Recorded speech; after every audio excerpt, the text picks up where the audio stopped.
തമിഴ്നാട് മറ്റൊരു വൻ പ്രതിഷേധത്തിന് സാക്ഷ്യം വഹിക്കാൻ ഒരുങ്ങുന്നതായി സൂചന. വിജയെ സർക്കാർ രൂപീകരിക്കാൻ ഗവർണർ ക്ഷണിക്കാത്തതിൽ പ്രതിഷേധിച്ചാണ് ആരാധകർ. ജല്ലിക്കെട്ട് സമരത്തിന് സമാനമായ രീതിയിൽ വലിയൊരു ജനകീയ പ്രക്ഷോഭം നടക്കാൻ സാധ്യതയുണ്ടെന്നും റിപ്പോർട്ടുകൾ.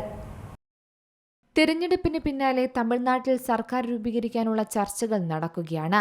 തമിഴക വെട്രിക്കഴകം അധ്യക്ഷൻ വിജയിനെ ഗവർണർ രാജേന്ദ്ര അർലേക്കർ തുടർച്ചയായ രണ്ടാം ദിവസവും തിരിച്ചയച്ചു എന്നാണ് റിപ്പോർട്ടുകൾ പറയുന്നത്.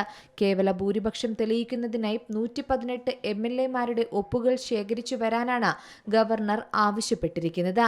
ഇന്ന് രാജ്ഭവനിൽ വെച്ച് നടന്ന കൂടിക്കാഴ്ചയിൽ ഭൂരിപക്ഷം തെളിയിക്കാനുള്ള കൃത്യമായ അംഗബലം വിജയ്ക്ക് കാണിക്കാൻ സാധിച്ചില്ല. അത് ചൂണ്ടിക്കാട്ടിയാണ് ഗവർണർ തീരുമാനമെടുത്തത്. സർക്കാർ രൂപീകരിച്ച ശേഷം അസ്ഥിരതയുണ്ടാക്കാതിരിക്കാൻ രേഖാമൂലമുള്ള പിന്തുണ വേണമെന്ന് അദ്ദേഹം കർശന നിലപാടും സ്വീകരിച്ചിട്ടുണ്ട്. എന്തായാലും നിയമസഭാ തെരഞ്ഞെടുപ്പിന് പിന്നാലെ സർക്കാർ രൂപീകരണത്തിൽ അനിശ്ചിതത്വം തുടരുകയാണ്. സംസ്ഥാനം ഇനി വലിയൊരു പ്രതിഷേധത്തിലേക്ക് നീങ്ങുമോ എന്നൊരു ആശങ്കയാണ് നിലനിൽക്കുന്നത്. അതുമായി ബന്ധപ്പെട്ട പുതിയ റിപ്പോർട്ടുകളും പുറത്തുവരുന്നു. അതായത് വിജയ്ക്ക് സർക്കാർ രൂപീകരിക്കാൻ സാധിക്കാതെ വരുന്നത് ആരാധകർക്കിടയിലും ചർച്ചാ വിഷയമായി മാറിയിട്ടുണ്ട്. ഇതുമായി ബന്ധപ്പെട്ട് ആരാധകർ പ്രതിഷേധിച്ച് മറീന ബീച്ചിൽ ഒത്തുകൂടാൻ പദ്ധതിയിടുന്നതായാണ് റിപ്പോർട്ടുകൾ. പ്രധാനമായും 2017 പ്രശസ്തമായ ജല്ലിക്കെട്ട് സമരമാണ് ഇപ്പോൾ ചർച്ചയായി മാറുന്നത്. അതായത് ജല്ലിക്കെട്ട് രീതിയിലുള്ള സമരപരിപാടികളുമായി ജനകീയ പ്രക്ഷോഭത്തിനാണ് ഇപ്പോൾ ആഹ്വാനം നടക്കുന്നത്. വിജയെ മുഖ്യമന്ത്രിയെ സത്യപ്രതിജ്ഞ ചെയ്യാൻ അനുവദിക്കാത്തതിലാണ് ഈ പ്രതിഷേധം.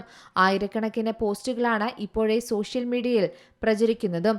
പ്രചരണത്തിന് പിന്നാലെ പോലീസ് സുരക്ഷ ശക്തമാക്കിയിട്ടുണ്ട്. പ്രത്യേകിച്ച് വിജയുടെ വീട്, മറീന ബീച്ച്, രാജ്ഭവൻ തുടങ്ങിയ തന്ത്രപ്രധാനമായ ഇടങ്ങളിലെല്ലാം വൻ പോലീസ് സന്നാഹമാണ് ഇപ്പോൾ ഉള്ളത്.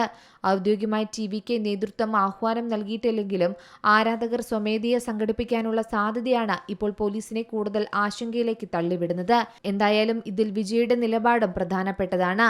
നിയമവിരുദ്ധമായ സമരങ്ങൾക്കോ ക്രമസമാധാന പ്രശ്നങ്ങൾക്കോ വിജയ് അനുമതി നൽകാൻ സാധ്യതയുണ്ടാകില്ല. ആരാധകർ സംയമനം പാലിക്കണമെന്നും ജനാധിപത്യപരമായ വഴികളിലൂടെ നീങ്ങണമെന്നും വിജയ് ഉടൻ അഭ്യർത്ഥിക്കാനും സാധ്യത കൂടുതലാണ്. മറീന ബീച്ച് പോലുള്ള ഇടങ്ങളിൽ പ്രതിഷേധം നടക്കുന്നത് വലിയ നിയമപ്രശ്നങ്ങളിലേക്കും നയിക്കും. എങ്കിലും ആരാധകരുടെ വികാരം അണപൊട്ടിയൊഴുകിയാൽ തമിഴ്നാട് വീണ്ടും വലിയ ഒരു ജനകീയ സമരത്തിന് വേദിയാകുമെന്ന് ഉറപ്പാണ്. News desk Zee Malayalam news.